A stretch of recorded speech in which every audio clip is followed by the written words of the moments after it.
welcome to this panel. As many of you probably know, Informs has for quite a while been the preeminent society in operations research and management science.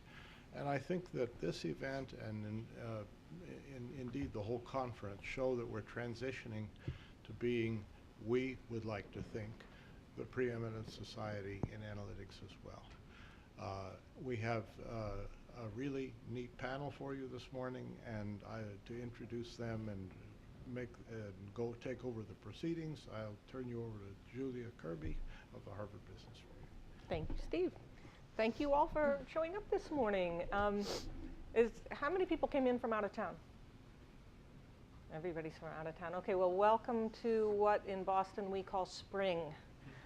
And with my apologies, this is a great panel that we have. I'm not going to spend any time on preliminaries other than to put some names with the faces, which you may already know.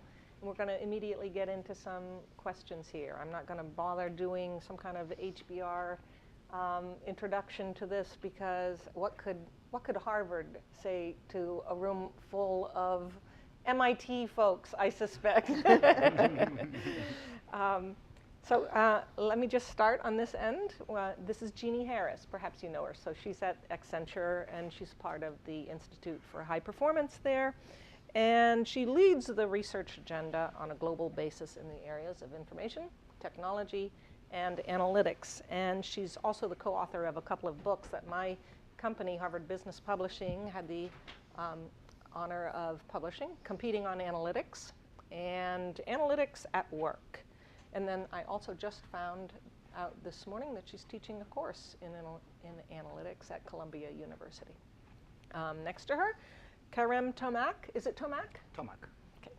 And he's at Macy's, where he's the, Global Group VP. Group Vice President of Marketing Analytics and CRM. So this is great to have the marketing perspective, and especially from somebody who does as much marketing as a Macy's. So, I want to, by the way, just pause for a moment and tell everybody, listen for the great diversity of industries that we've managed to achieve on a pretty small panel here. Next to me is Dayana Cope. She leads the Advanced Analytics Group at Walt Disney World. And so who's been to Walt Disney World? Everyone? Everyone, right? I mean, when you go to Walt Disney World, do you look around and think, wow, this is an operations research challenge? You know, you probably do, right? So I'm going to be there in 2.5 weeks, along with the entire rest of the population of Boston fleeing this. But I'm going to have a lot of time to stand in lines and think about operations research challenges. So that's what her team focuses on, providing analytical insights to solve the challenges at the Disney theme parks and resorts. Erica Klampfl is next to her. She's at Ford Motor Company. She has a terrific new job there because she's the Global Future Mobility Manager.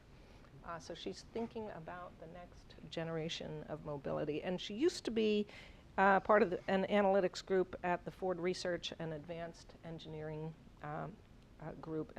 And her job there was to lead the strategy and sustainability analytics group. So lots of super cool analytics stuff going on in sustainability. Also, you might know her well because last year Ford won the 2013 Informs Prize, and her contributions were very much part of that. And finally, from Google, we have Dr. Brian Eck.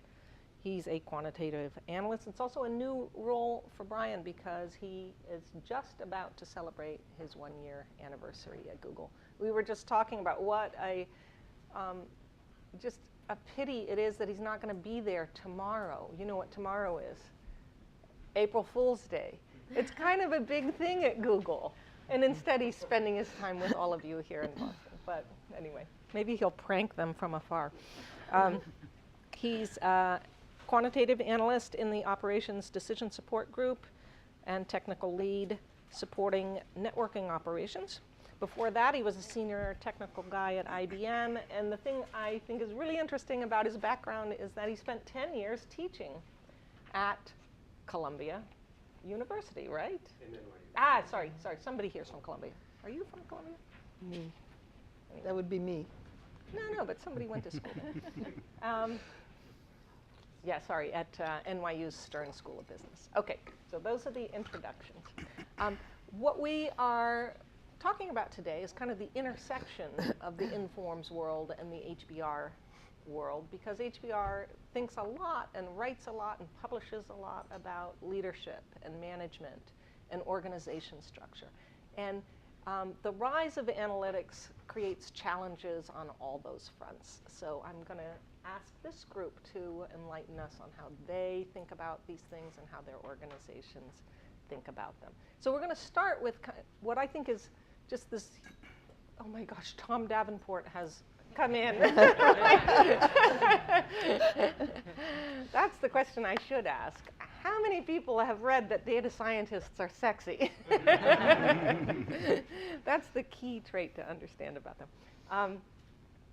So this kind of perennial question about where do these people sit in the organization, that I think I don't know if it'll ever get settled, but I guess the two extremes are, do you put them off in their own kind of birds of a feather group because they have to keep their toolkit so sharp, and so they have to be talking to each other, and they have to be, or should you distribute them throughout the business units because that's where you want them to have the impact, and by the way, you want the business to get a lot smarter about what it is they do. So between those two extremes, maybe there are lots of different solutions that somehow get the best of both. I don't know. So I'd love to get everybody's thoughts on that to start with. And who would like to start? Would you like to start? Sure. Okay.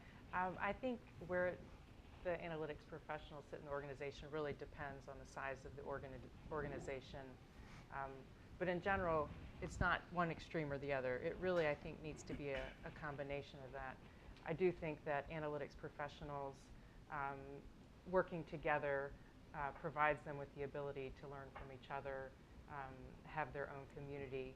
But it's nice to have rotational opportunities where they can rotate into the business to bring in lessons learned and to work closer with the business. So I think the sweet spot is really a combination of those. But having a center of excellence within the company allows the organization to do things like leverage data together across the different analytics projects. Also allows, for contracts around software. So to bring a lot of things centralized to help the group overall. And so that's how Ford does it, presumably. Well, you asked how I think the best way. So you didn't ask us how our organization. All right. You can pass on that. I think we're actually working towards that. So we've recognized, we have some large groups. We have a large group in our research and advanced engineering. And then we have a large group in our credit business. And then we also have pockets of analytics spread across the company.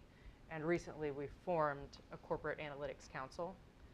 And we're moving towards this center of excellence. And we have a conference every year. So we recognize the value of having a seat at the table at the executive level and how that could be important. Right now we have an executive champion. So great. We're moving to my model, I think. And are there some other models that, yes? Go ahead, Brent. I'll jump in on the big organization like Macy's. We have 160,000 employees, only a handful of analytics people. The model today, and the model I think it should be, is two different things. So the model today is the business units have their own analytics functions or analytics people embedded, and there's a bit of a difference as well between .com as well as stores. So as you know, Macy's has 750 stores. Macy's.com is one out of that. So we are considered to be a store of 1,400 people with $3 billion revenue. So my organization, I'm the head of analytics for .com. I have 35 people, which is the biggest in the entire organization. There are multiple business units embedded within different stores businesses. The right now that's the modus operandi, and if you heard Tom talking about Analyst 3.0, I kind of believe I'm doing 3.0 for .com, and rest of organization is 0.5 to 1. So that's my biased view. But I think the way that it's going towards is truly the center of excellence for Macy's. And the twist I have on that is the center of excellence, I don't, I come from academic background as well. I taught at UT Austin for a while, but I tried to make sure that, and having worked at Yahoo, I know how research labs in corporate world works. I feel the center of excellence has to stay away from just a research lab and has to have a clear ROI and direct goal of KPIs that track against those ROI metrics. Without that, we are building another center of excellence that is like academia. Nothing wrong with that, but in the corporate world, you're going to have a direct impact to top line and bottom line, and that has to be the goal of an analyst as well. So the center of excellence, I feel, has to be nimble and has to have agility and speed to come up with innovative ideas where the analysts embedded in the business units don't have that luxury because they are pretty much siloed into the groups that they're supporting, and therefore they don't have the flexibility or luxury of doing innovative things. And that's what the Center of Excellence should support across the organization by feeding them with tools and innovative ideas, and Center of Excellence should come up with new ways of doing things that they would otherwise not think of. So that's my 2 cents. Okay. Dayana and Brian, do you want to get a couple comments out, and then I'm going to ask Jeannie if there's anything you've seen that you haven't heard talked about. Well, I think there's advantages and disadvantages to both. I think, of course, the advantages are that you have the opportunity to share learnings in a centralized approach, and you have more efficient use of resources, the ability to hire specialized knowledge. The disadvantages, I think, from a centralized approach come when you put the word business in front of analytics, because that requires a concentric effort to stay connected to the business, and that, of course, is more, it's harder to do when you are centralized. At Disney, we have more of a hybrid approach. We have centralized analytic functions that have smaller subgroups that are connected to the business, that have business alignment. So we find that is very useful, and it works well for us. But one thing to keep in mind, and I agree with what everybody's saying in the panel, is that when you have a centralized approach, relationships become very important. And at Disney, we're very proud of our analytics culture because we spend so much time and effort developing those relationships and maintaining those relationships by being good partners and going where help is needed the most, and always building up our credibility. And we found that works very well for us. And Brian. I was reminded earlier this morning by Tom's comments about more traditional companies versus newer internet companies and information-based companies, and it kind of struck a chord with response to this topic. So just like figuring out how to deal with resistance from internal groups doing analytics might be a challenge for traditional companies, I think the same is probably true in terms of organizing for analytics. And newer companies like Google, I've been really surprised actually in going in there in terms of the dynamic and the culture. Went from 16 years in IBM into Google, and to see thousands or tens of thousands of people with high levels of statistical literacy, to walk around any building and see on the whiteboards the same kind of formulas that you see in IBM research, but in every building.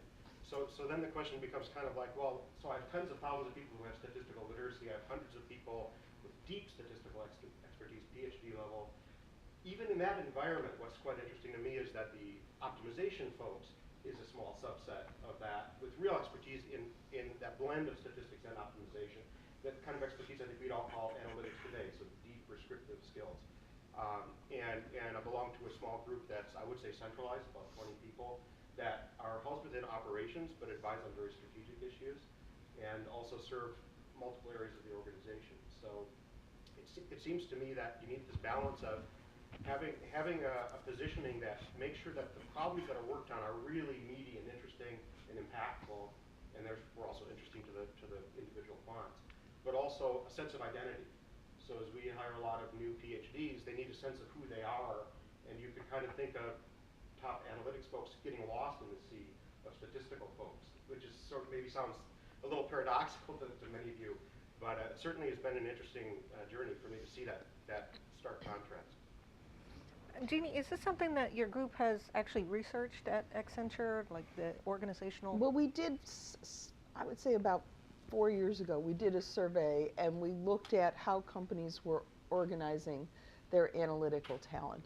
And back then there was more of this debate of should we centralize them or should we decentralize them. And really what we found was the right organizational model is largely dictated by the level of maturity of the organization itself. And if you think about it, that makes a lot of sense. An organization that's just getting started needs to keep those analysts very close to the decision makers. Indeed, it was probably an individual decision maker who'd made the decision to hire them in the first place. And at some point there was some critical mass. But today I think the thing that's really changed, and I think we're hearing it reflected by the companies on this panel, is that there's much more of a movement towards going back to first principles, trying to define what's the right operating model for us with regard to analytics, and defining certain principles which then dictate whether an individual or a group is going to remain local in the business unit or in a business function or get centralized. The other thing that's really changed is we're seeing the emergence of chief analytical officers, chief data officers, and I think if you ask them, the companies like Charles Thomas at Wells Fargo or somebody like that, I think what they would tell you is they don't want everyone centralized and reporting to them because they're at a level of maturity now where they want most of those analysts working closely with those functional decision makers. And then, as Brian pointed out, even at a place like Google, there's going to be certain specialties, certain high-end skills that they want to be able to strategically deploy. So that kind of a hub and spoke model based on some principles that help people make the decisions about where they deploy really seems to be what's been emerging over the last year or two. Okay. Let's kind of move on to the care and feeding of this very specialized talent that's still way too scarce, probably will be too scarce in the foreseeable future. So how do you keep these people happy, engaged, making progress? I mean, I guess Google's kind of famous for keeping people engaged and happy. And we were talking about the movie The Internship. Great depiction of how to make people happy in an organization. Have they got some secret sauce on analytics, folks? Yeah, I think it has a lot to do with, again, what you're working on and then who you're working with, right? So the ability to network with peers that have similar levels of expertise but maybe in different areas is very enriching. And also the level of autonomy you have in your work, it plays a big role. So I'm reminded of some interesting work that I think Daniel Pink had done on looking at autonomy and the role of purpose and job satisfaction. And I think that, in some sense, that's their secret sauce, is to give people that ability to work on things that you think are important, that you think matter, using methods that you can leverage to make a difference. And I think that's more their secret sauce than the more obvious perks and so forth that are more of a symptom of the fact that they have deep respect for the employee. So it's quite an interesting, invigorating setting. Anybody else want to jump in on care and feeding and what? I mean, maybe some of the organizations that have so many different types of people in the organization that it depends on. Are these folks different in any way? Like, what makes them tick? Is it different? Yeah, I wanted to comment on the uniqueness side of it. I think to keep these types of people happy, I think we need to first and foremost acknowledge that they are different in the organization and do that by leading by example. I think analytic professionals should be led by analytic professionals because they understand those differences. Those analytic leaders should communicate those differences throughout the organization constantly. They should establish different processes for them. They should have different technical ladders, different job expectations.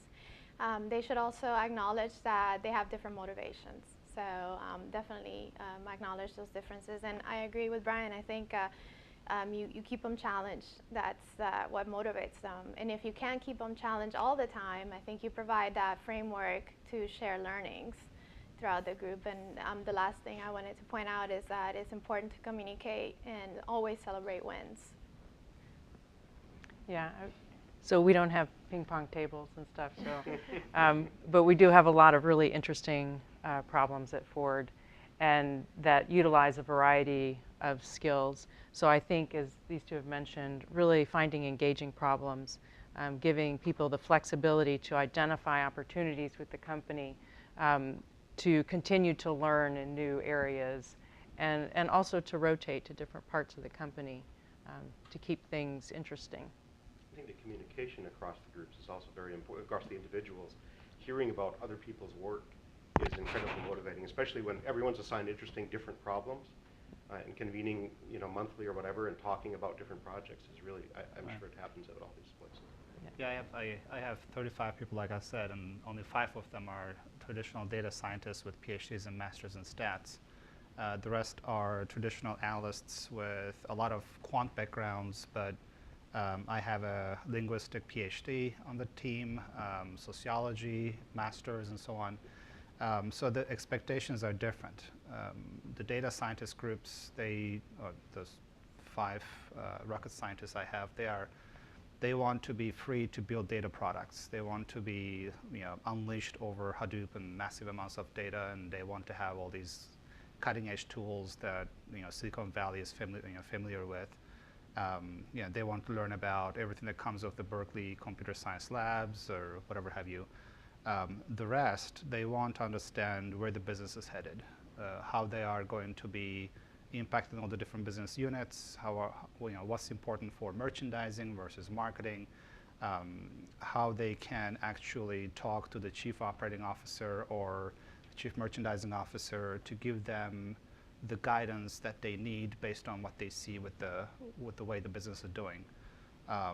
They also ask for what we call power hours, where they teach each other what their specialties are, what they're working on.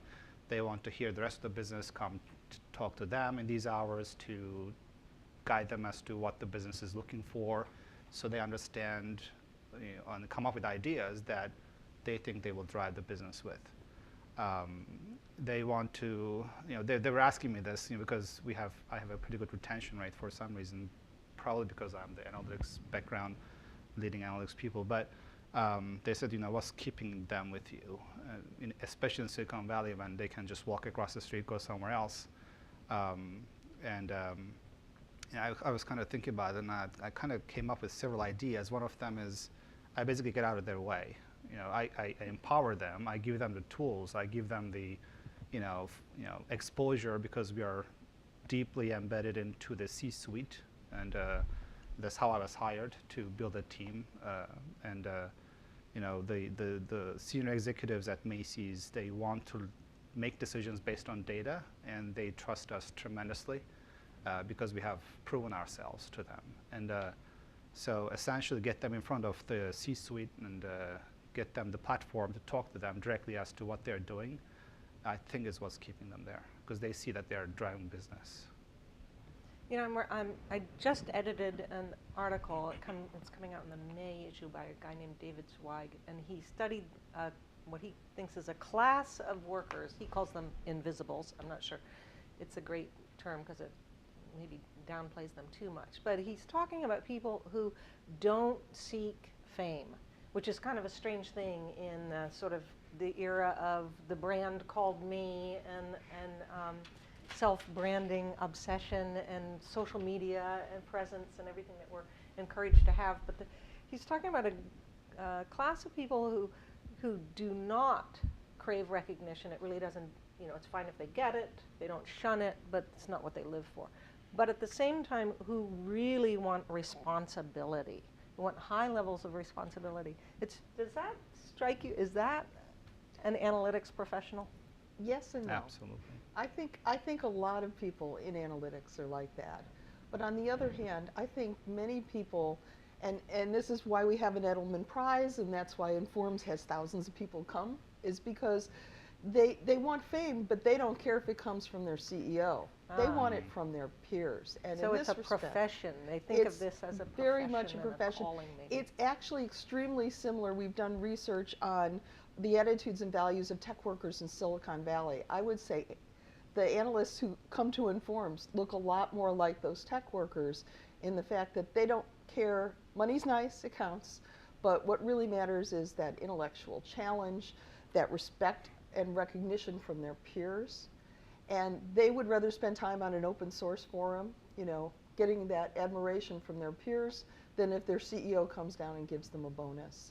And so I think there's maybe two different kinds of people in the analytics world, but you know, to say that they don't want fame, it's a different kind of fame than what we're used to in the corporate world. Yeah, that's a good point. So it's kind of like in advertising, the creatives, they want that advertising award from their peers much more than they want the suits to come down and say, good job, you know. Not that the money isn't a nice way to keep score and all those other things. It's not that they don't value those things, but what really gets analysts fired up is, you know, the things we've been talking about this panel. And I guess one other thing, which is just the data, the intellectual challenge of getting in. Data is a statistician's crack. So if you give them a whiff of that data, you know, and you tell them you have important and worthy problems for them to solve, that's what's truly motivating. Okay, what about leaders? We talked a little about the, so as a leader of an analytics group, certainly you have to think about that care and feeding, but what else do you have to think about? What do you have to be good at to be a great leader of this kind of function? Let's start with you, since you have just come out of the role where you were leading quite a group, and you still are. So I think it's really important to get people with complementary skill sets. You don't want to have all people who do stats or all people who do optimization. So you really have to build a team recognizing individual strengths. Oh, that's so it's like a curation of people. Right. Analytics is a broad space, and there are a lot of specialties. So it's really understanding that difference. And I think that's why, as an analytics professional, it makes it easier to be an analytics leader because you understand that space, you understand the specialties.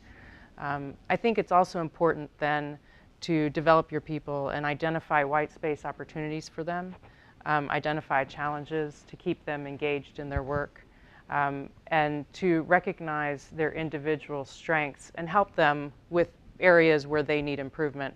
So I think so to give them challenges and ways to improve skills or continue learning. So it's really, I think, to be a good leader of a team, you really have to focus on the individuals on your team and how you can help them exceed.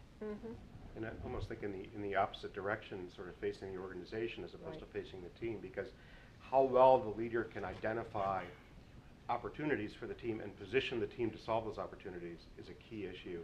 And so again, it's like care and feeding of the team. If they're given great problems, they need a lot less care and feeding, right? But it's both directions, I think. And so reaching out to the organization, the person needs strong leadership skills, not just strong technical skills, but they do need the technical literacy to be able to position the problems correctly, right? Yeah, it is that kind of classic kind of functional position to lead a group where half of your job is sort of insulating the group from all the stuff that could come down on them, from, right? Yeah. And selling upward, Selling managing up, upward, trying to sell the group's capabilities. I mean, where do you spend most of your time? Like, is it looking up or looking down? Yeah, I think I agree with Brian. I think there's a lot of personal skills that you have to have, people skills, communication skills, negotiation skills. You do spend a lot of time selling to the rest of the organization your skill sets and your group. You lead change management a lot, so those people skills become very important. I think we also need to be sources of motivation and inspiration for our teams as leaders, and I think we also need to be leading change and encouraging being part of organizations like Informs and having external partnerships like this. I think it's important. Also, we need to be early adopters of technology and new techniques, and then continue that pipe of new learnings throughout the organization. Yeah, sort of be the change you want to Yeah. see, all that. Anything to add on this end? Yeah, I kind of agree. It's, you know, I said you have to empower your people. You also build the road that they follow through, because just empowering them and let them go, they may go multiple different directions. You're going to have to direct them in the right way while you are providing that direction, knowing where the organization is headed. So there's a lot of managing up across, as well as you have to keep the respect, so you cannot be too disconnected from the people that you're managing. You have to keep yourself up to speed as well as to what's going on in analytics world and technical world. So it's managing up, down, cross, and also growing yourself, not really disconnecting with the data. It's kind of, I find it extremely hard every day to just try to get on the data, try to use a tool. I wish I could model in SAS, but I'm dabbling with Tableau and data nowadays. But still keep the edge. Like, you have to really understand what they are talking to you about, and you have to talk back to them in the language they understand, while you're switching back and forth between technical lingo and the management lingo while you're managing up. This is quite a bit of a challenge, actually. And find the resources. Like, you know, I find myself trying to not just fetch projects, but also fetch money, capital money, expense, budget, you know, because you need to send them to conferences like this, or you need to train them, you need to you know, get them the tools they need, you need to expand on the infrastructure you have built.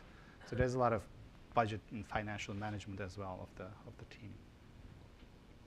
Well, it seems like we've covered a lot of important topics, but you know, ultimately, someone who leads an analytics group, whether it's a single analytics group in a single department or a chief analytics officer for an entire company, ultimately, they really need to be a tireless advocate for analytics and an agent of change. And that means, at Informs, we like to call them soft skills, and I wish we would stop calling them soft skills because it makes it sound less important than our skills.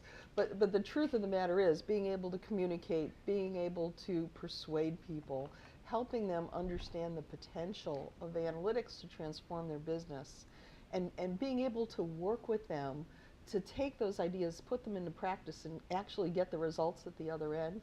That's maybe the most important thing a leader can do. You know, I have more questions, but it's a short session, so I want to make sure I give you all a chance.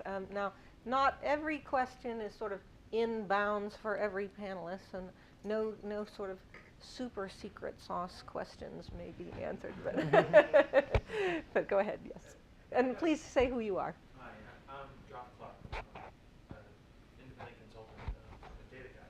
And given the fact that we've touched on data a number of different times, I'm curious about care and feeding for an OR professional seems a lot about giving them great data. And how well are you served by your IT organization or the people who are integrating the data and pumping in new kinds of high quality data so that you can get it all integrated? You're not spending your time cleaning data. You're spending your time thinking about the problem and then how to apply math on the data. Yeah, is that something that, as a leader of an analytics function, you have to think a lot about that kind of the garbage in problem? And how do you try to make a difference? Yeah, I think with the pace of data that we're getting from all aspects of the business, it's a huge problem. It just keeps, so I find that we're hiring, like I mentioned, the complementary skill sets between, you know, the OR departments, and we really think of them as analytics departments. So we're building up our data scientists, that core skill set, because the amount of data that we're getting is just growing immensely. And in order to have to enable our OR team members to actually use the data to solve the optimization and the prescriptive problems, they've been spending a lot of time on that data piece. So that's how we're doing it. We're growing our data scientists. Yes. Hi, Eric Johnson. I'm a dean at the business school at Vanderbilt. And I'm curious, when you think about managing in this environment, you described a little bit of the challenges of managing. What would you recommend to a dean in terms of putting curriculum in place to train managers to be successful in this environment? Gosh, a wish list. Here you go. What are you going to ask for? My personal biased, experience-based view. When I hire to two different groups. Like I said, one is the data science, the other one is traditional analytics or more business. I hate the word business analytics, but analytics for the business types. So what I kind of hire for is people who are curious, always question status quo, think outside the box, self-sufficient with the data. No matter what group you belong to, more so in data science than the other groups, but still you have to be able to pull your own data and massage it, manage it. Kind of, tie into the previous question. We have the luxury of having a small systems group dedicated to analytics that sits next to me, and they do all my ETLs and all that data processing, all that stuff. But still, my data scientists are in Hadoop working with data themselves, because I strongly believe if you don't feel the data, how can you build things with the data? You can't do that. And I'm very paranoid because, not personally, but because of the work that I do, garbage in, garbage out always exists. You have to be always, even if the data is coming from IT, you gotta have to question the data first. You have to trust it first before you do anything with it.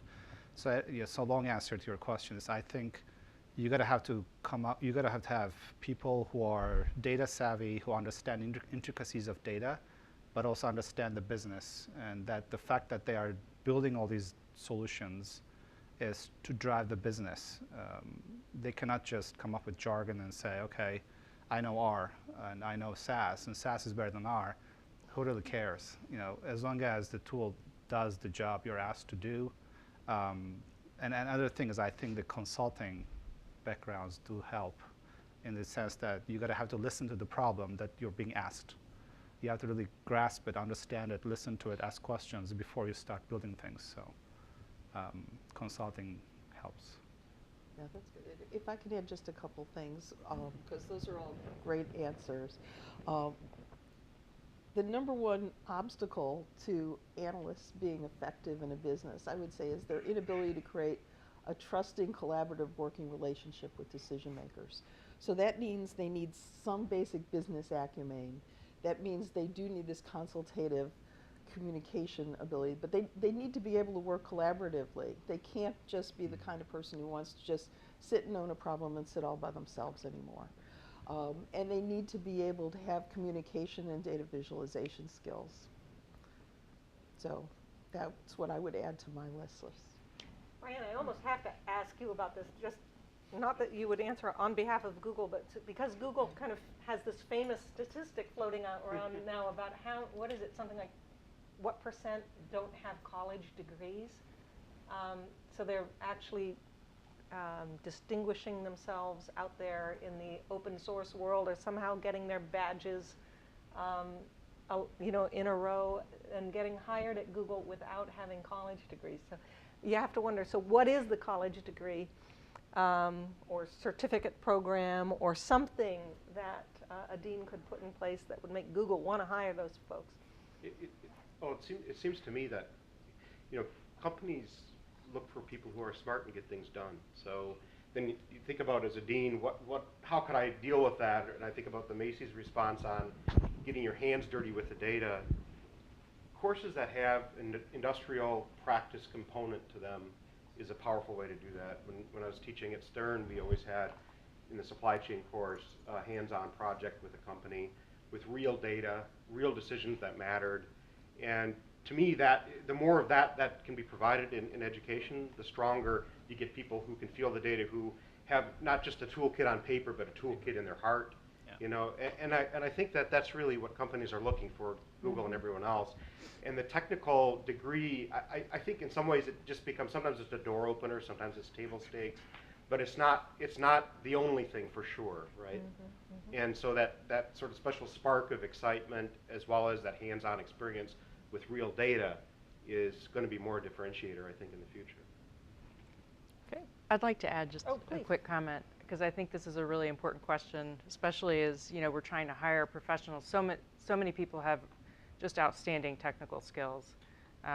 The real thing that's lacking is communication, understanding how to extract yourself from the details and explain things at a high level. So I would encourage students getting together and having to pitch their work to people in the psychology department or outside of their area to make them more effective communicators at different levels. I would also suggest internships. That's usually now almost a requirement if you want to work in industry. I know that we really look to see, have they done an internship? Do they have any idea what industry is like? And the third thing that I see that's lacking in a lot of students, they're just so interested in the model and solving it, but they're missing the piece around validating. So, and finding inconsistencies in the solutions. So once they get the answer, they're really excited and they're ready to stop. But teaching students how to validate the model and to make sure it makes sense. I think that's a missing piece. Okay, I'm going to call on Tom. Thanks. So I don't know if this made it in the article that you edited, Julia, about data scientists, but at one point I interviewed all these people and I added up their backgrounds, and the most common was PhD in experimental physics. And I'm wondering what the panel thinks. Do we still need that kind of person in data science-oriented roles? And if not, do we still need PhDs? And what types of PhDs? There's a lot of innovation in master's programs about analytics and data science, but not so much in PhD programs, I would say. So do we still need PhDs? Like, this is my overall question. Have you got a lot of PhDs? I think we do. I find a very different caliber between the PhDs and the masters. Masters, I think of more of hiring to do something that's something that doesn't necessarily where you need something outside the box, or it's more of the straightforward problem, or the running the optimization, or the analyzing results. But I've found with the majority of master's students, if you have something that's really complicated, they really have to know, have the technical depth to come up with different solutions. Anyone think otherwise?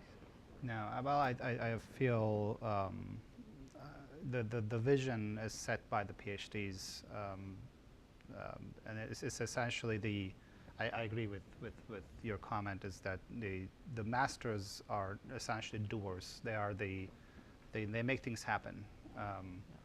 No offense, PhDs may not always know how to make that happen, but they have a vision as to how to get the doers towards where they need to do certain things. So you need both.